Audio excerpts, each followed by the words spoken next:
Tonight we find ourselves out of doors, where the wind moves across open moorland and the last pale light of the sun is fading behind restless clouds. There is a churchyard nearby, quiet and unhurried, its white stone catching what little brightness remains in the sky. The grass is short, the air is cold, and somewhere in the distance the sea can be heard. Pull your blanket a little closer and let us begin. Our inquiries at Limmeridge were patiently pursued in all directions and among all sorts and conditions of people, but nothing came of them. 3 of the villagers did certainly assure us that they had seen the woman, but as they were quite unable to describe her, and quite incapable of agreeing about the exact direction in which she was proceeding when they last saw her, these 3 bright exceptions to the general rule of total ignorance afforded no more real assistance to us than the mass of their unhelpful and unobservant neighbours.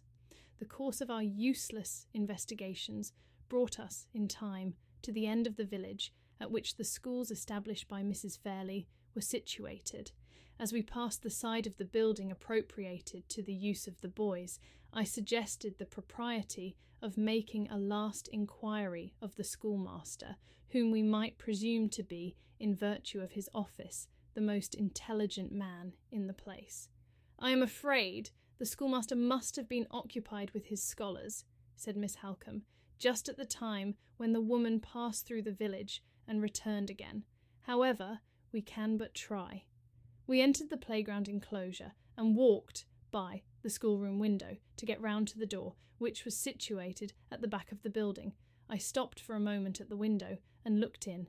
The schoolmaster was sitting at his high desk, with his back to me, apparently haranguing the pupils, who were all gathered together in front of him, with one exception.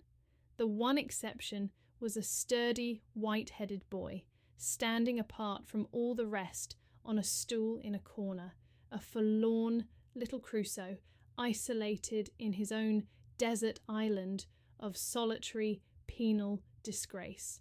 The door, when we got round to it, was ajar, and the schoolmaster's voice reached us plainly as we both stopped for a minute under the porch. "Now, boys," said the voice, "mind what I tell you. If I hear another word spoken about ghosts in this school, it will be the worse for all of you. There are no such things as ghosts, and therefore any boy who believes in ghosts believes in what can't possibly be. And a boy who belongs to Limmeridge School and believes in what can't possibly be sets up his back against reason and discipline and must be punished accordingly. You all see Jacob Postlethwaite standing up on the stool there, in disgrace. He has been punished, not because he said he saw a ghost last night, but because he is too impudent and too obstinate to listen to reason, and because he persists in saying he saw the ghost after I've told him that no such thing can possibly be. If nothing else will do, I mean to cane the ghost out of Jacob Postlethwaite, and if the thing spreads among any of the rest of you, I mean to go a step farther and cane the ghost out of the whole school. We seem to have chosen an awkward moment for our visit," said Miss Halcombe, pushing open the door at the end of the schoolmaster's address and leading the way in. Our appearance produced a strong sensation among the boys. They appeared to think that we had arrived for the express purpose of seeing Jacob Postlethwaite caned. "Go home, all of you, to dinner," said the schoolmaster, "except Jacob. Jacob must stop where he is, and the ghost may bring him his dinner, if the ghost pleases." Jacob's fortitude deserted him at the double disappearance of his schoolfellows and his prospect of dinner. He took his hands out of his pockets, looked hard at his knuckles, raised them with great deliberation to his eyes, and when they got there, ground them round and round slowly, accompanying the action by short spasms of sniffing, which followed each other at regular intervals, the nasal minute guns of juvenile distress. "We came here to ask you a question, Mr. Dempster," said Miss Halcombe, addressing the schoolmaster, "and we little expected to find you occupied in exorcising a ghost. What does it all mean? What has really happened?" "That wicked boy has been frightening the whole school, Miss Halcombe, by declaring that he saw a ghost yesterday evening," answered the master, "and he still persists in his absurd story, in spite of all that I can say to him."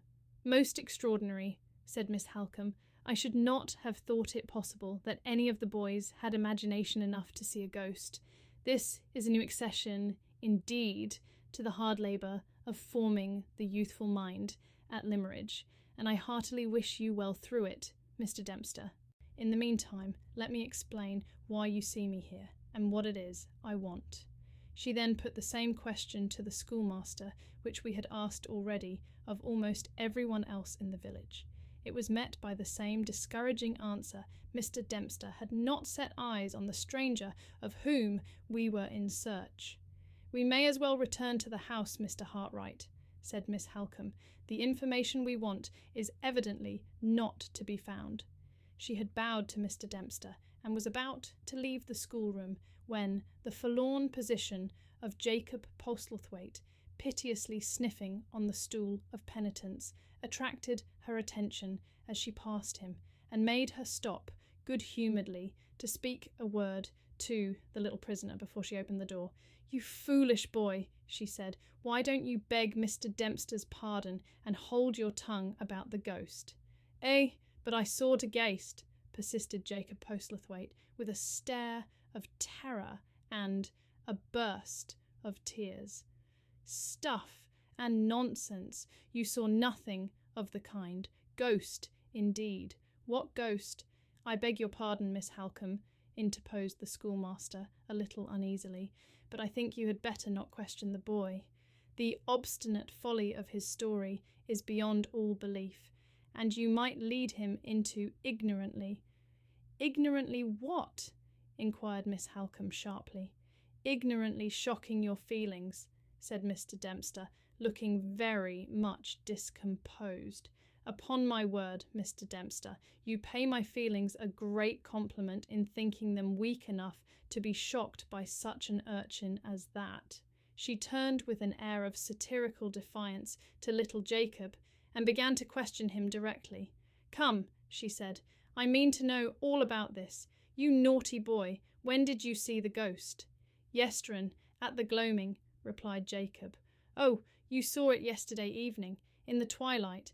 And what was it like?" "All in white, as a ghaist should be," answered the ghost-seer with a confidence beyond his years. "And where was it?" "Away yander, into kirkyard, where a ghaist ought to be." "As a ghaist should be, where a ghaist ought to be. Why, you little fool, you talk as if the manners and customs of ghosts had been familiar to you from your infancy. You have got your story at your fingers' ends, at any rate. I suppose I shall hear next that you can actually tell me whose ghost it was." "Eh, but I just can," replied Jacob, nodding his head with an air of gloomy triumph. Mr. Dempster had already tried several times to speak, while Miss Halcombe was examining his pupil, and he now interposed resolutely enough to make himself heard. "Excuse me, Miss Halcombe," he said, "if I venture to say that you are only encouraging the boy by asking him these questions." "I will merely ask one more, Mr. Dempster, and then I shall be quite satisfied." "Well," she continued, turning to the boy, "and whose ghost was it?" "T' ghaist of Mistress Fairlie," answered Jacob in a whisper. The effect which this extraordinary reply produced on Miss Halcombe fully justified the anxiety which the schoolmaster had shown to prevent her from hearing it. Her face crimsoned with indignation. She turned upon little Jacob with an angry suddenness which terrified him into a fresh burst of tears, opened her lips to speak to him, then controlled herself and addressed the master instead of the boy.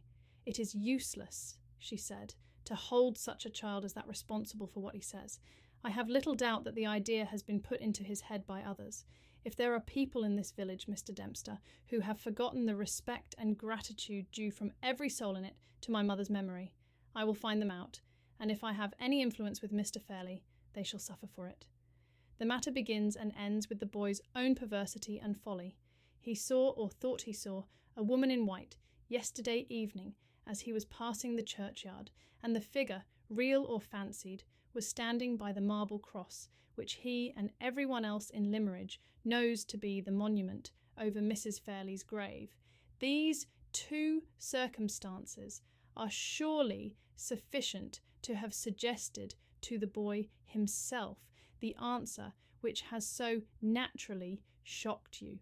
Although Miss Halcombe did not seem to be convinced, she evidently felt that the schoolmaster's statement of the case was too sensible to be openly combated. She merely replied by thanking him for his attention and by promising to see him again when her doubts were satisfied.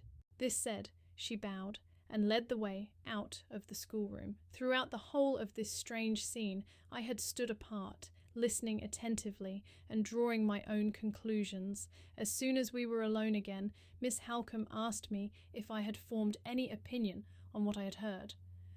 A very strong opinion, I answered. The boy's story, as I believe, has a foundation in fact. I confess I am anxious to see the monument over Mrs. Fairley's grave and to examine the ground about it. You shall see the grave. She paused after making that reply and reflected a little as we walked on. What has happened in the schoolroom, she resumed, has so completely distracted my attention from the subject of the letter that I feel a little bewildered when I try to return to it. Must we give up all idea of making any further inquiries and wait to place the thing in Mr. Gilmore's hands tomorrow? By no means, Miss Halcombe. What has happened in the schoolroom encourages me to persevere in the investigation. Why does it encourage you? Because it strengthens a suspicion I felt when you gave me the letter to read. I suppose you had your reasons, Mr. Hartright, for concealing that suspicion from me till this moment. I was afraid to encourage it in myself. I thought it was utterly preposterous. I distrusted it as the result of some perversity in my own imagination. But I can do so no longer. Not only the boy's own answers to your questions, but even a chance expression that dropped from the schoolmaster's lips in explaining his story, have forced the idea back into my mind. Events may yet prove the idea to be a delusion, Miss Halcombe, but the belief is strong in me at this moment that the fancied ghost in the churchyard and the writer of the anonymous letter are one and the same person. She stopped, turned pale, and looked me eagerly in the face. What person? The schoolmaster unconsciously told you, when he spoke of the figure that the boy saw in the churchyard, he called it a woman in white. Not Anne Catherick? Yes, Anne Catherick. She put her hand through my arm and leaned on it heavily. I don't know why, she said in low tones, but there is something in this suspicion of yours that seems to startle and unnerve me. I feel... She stopped and tried to laugh it off. Mr. Hartright, she went on, I will show you the grave, and then go back at once to the house. I had better not leave Laura too long alone. I had better go back and sit with her. We were close to the churchyard when she spoke. The church, a dreary building of grey stone, was situated in a little valley, so as to be sheltered from the bleak winds blowing over the moorland all round it. The burial ground advanced from the side of the church, a little way up the slope of the hill.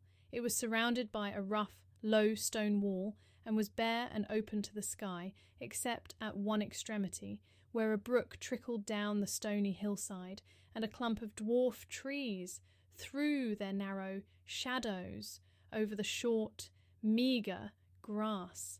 Just beyond the brook and the trees, and not far from one of the 3 stone stiles which afforded entrance at various points to the churchyard, rose the white marble cross that distinguished Mrs. Fairley's grave from the humbler monuments scattered about it.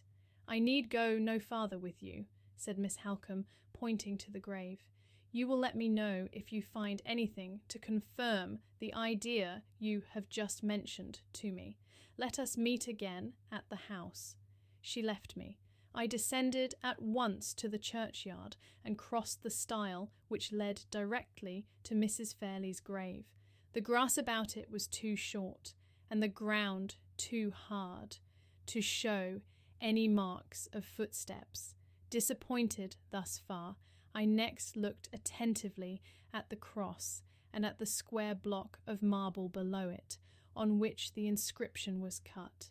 The natural whiteness of the cross was a little clouded here and there by weather stains, and rather more than one half of the square block beneath it, on the side which bore the inscription, was in the same condition. The other half, however, attracted my attention at once by its singular freedom from stain or impurity of any kind. I looked closer and saw that it had been cleaned, recently cleaned, in a downward direction from top to bottom. The boundary line between the part that had been cleaned and the part that had not was traceable wherever the inscription left a blank space of marble, sharply traceable as a line that had been unfinished. I looked about me, wondering how the question was to be solved. No sign of a habitation could be discerned from the point at which I was standing. The burial ground was left in the lonely possession of the dead. I returned to the church and walked round it till I came to the back of the building, then crossed the boundary wall beyond by another of the stone stiles, and found myself at the head of a path leading down into a deserted stone quarry. Against one side of the quarry, a little 2-room cottage was built, and just outside the door an old woman was engaged in washing. I walked up to her and entered into conversation about the church and burial ground. She was ready enough to talk, and almost the first words she said informed me that her husband filled the 2 offices of clerk and sexton. I said a few words next in praise of Mrs. Fairley's monument. The old woman shook her head and told me I had not seen it at its best. It was her husband's business to look after it, but he had been so ailing and weak for months and months past that he had hardly been able to crawl into church on Sundays to do his duty, and the monument had been neglected in consequence. He was getting a little better now, and in a week or 10 days' time he hoped to be strong enough to set to work and clean it. This information, extracted from a long, rambling answer in the broadest Cumberland dialect, told me all that I most wanted to know. I gave the poor woman a trifle and returned at once to Limmeridge House. The partial cleansing of the monument had evidently been accomplished by a strange hand. Connecting what I had discovered thus far with what I had suspected after hearing the story of the ghost seen at twilight, I wanted nothing more to confirm my resolution to watch Mrs. Fairley's grave in secret that evening, returning to it at sunset, and waiting within sight of it till the night fell. The work of cleansing the monument had been left unfinished, and the person by whom it had been begun might return to complete it. On getting back to the house, I informed Miss Halcombe of what I intended to do. She looked surprised and uneasy while I was explaining my purpose, but she made no positive objection to the execution of it. She only said, "I hope it may end well." Just as she was leaving me again, I stopped her to inquire, as calmly as I could, after Miss Fairley's health. She was in better spirits, and Miss Halcombe hoped she might be induced to take a little walking exercise while the afternoon sun lasted. I returned to my own room to resume setting the drawings in order. It was necessary to do this, and doubly necessary to keep my mind employed on anything that would help to distract my attention from myself and from the hopeless future that lay before me. From time to time I paused in my work to look out of window and watch the sky as the sun sank nearer and nearer to the horizon. On one of those occasions I saw a figure on the broad gravel walk under my window. It was Miss Fairley. I had not seen her since the morning, and I had hardly spoken to her then. Another day at Limmeridge was all that remained to me, and after that day My eyes might never look on her again. This thought was enough to hold me at the window. I had sufficient consideration for her to arrange the blind so that she might not see me if she looked up, but I had no strength to resist the temptation of letting my eyes, at least, follow her as far as they could on her walk. She was dressed in a brown cloak, with a plain black silk gown under it. On her head was the same simple straw hat which she had worn on the morning when we first met. A veil was attached to it, now, which hid her face from me. By her side trotted a little Italian greyhound, the pet companion of all her walks, smartly dressed in a scarlet cloth wrapper to keep the sharp air from his delicate skin. She did not seem to notice the dog. She walked straight forward, with her head drooping a little and her arms folded in her cloak. The dead leaves, which had whirled in the wind before me when I had heard of her marriage engagement in the morning, whirled in the wind before her, and rose and fell and scattered themselves at her feet as she walked on in the pale waning sunlight.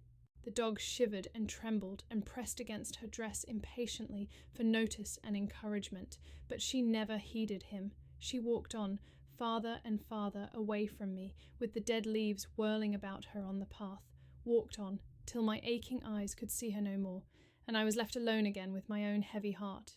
In another hour's time I had done my work, and the sunset was at hand. I got my hat and coat in the hall, and slipped out of the house without meeting anyone. The clouds were wild in the western heaven, and the wind blew chill from the sea. Far as the shore was, the sound of the surf swept over the intervening moorland and beat drearily in my ears when I entered the churchyard. Not a living creature was in sight. The place looked lonelier than ever as I chose my position and waited and watched, with my eyes on the white cross that rose over Mrs. Fairley's grave. Thank you for letting me read to you tonight. If my voice helped you relax or drift off, I'd be so grateful if you pressed the subscribe button and turned on the notification bell. It really helps me continue creating these bedtime stories for you. Sweet dreams. I'll see you in the next chapter.